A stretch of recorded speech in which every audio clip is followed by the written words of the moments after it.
High, আমি Swarnali. Welcome to my daily realisation.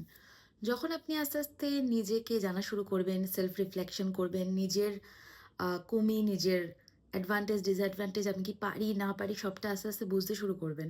এবং তখন যখন আপনি সমাজে সেইভাবে ডিল করবেন যে আমার এটা ভালো লাগে না রে, না আমি ওইখানে যাব না রে, বা ছেলে আর মেয়ের ব্যাপারে আপনার বক্তব্য রাখতে শুরু করবেন, আপনার কাছে কোনটা ঠিক কোনটা ভুল সবার সাথে কনফার্মিটিতে না গিয়ে যখন আপনি বলতে শুরু করবেন, বেসিক্যালি যখন আপনি সত্যি বলতে শুরু করবেন, সবার থেকে যখন একটু আলাদা কথা বলতে শুরু করবেন, আপনাকে লোকে বলবে আপনি পাগল, আপনি তার কাটা, এ এ তার কাটা আছে। মানে যখন আপনি সত্যিটা মুখের উপরে বলে দেবেন, যখন আপনি লোকের পিছনে কথা না বলে সামনে কথা বলবেন, যখন আপনি যে সময় না বলা দরকার সেই সময় না বলবেন, তখনই আপনাকে মানুষ পাগল বলবে, তার কাটা বলবে। কারণ আমরা কেউ সত্যি শুনতে ভালোবাসি না।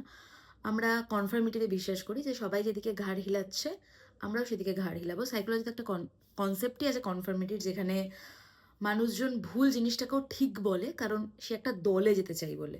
আমরা সমাজবদ্ধ জীব, তো আমরা দলে থাকতে চাই। এবং সেই যেকোনো কিছু বদল মানেই হচ্ছে যে আপনাকে আইডেন্টিফাই করে দেওয়া।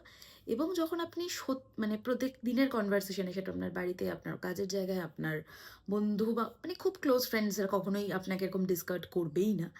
কিন্তু যেখানে দেখবেন যে তাদের অস্তিত্বের একটা সম্পর্কে কোয়েশ্চেন আসছে, বা বেসিক্যালি আপনি যখন মুখের ওপরে সত্যিটা বলতে শুরু করবেন, যেটা অ্যাকচুয়াল ইভেন্ট সেটা বলতে শুরু করবেন, যেটা ঘটছে আদতে, যেটাকে সবাই মাস্ক পরিয়ে মুখের ওপর আমরা যেরকম মেকআপ চড়াই, কথার ওপরেও কিন্তু আমরা প্রত্যেকদিন মেকআপ চড়াই, শুরু করবেন, করছেন না, যখন সেই কথার ওপর মেকআপ চড়ানো ছেড়ে দিয়ে নিজের অভিব্যক্তিটা প্রকাশ করছেন, তখনই কিন্তু আপনাকে সবাই পাগল এবং তার কাটা বলবে।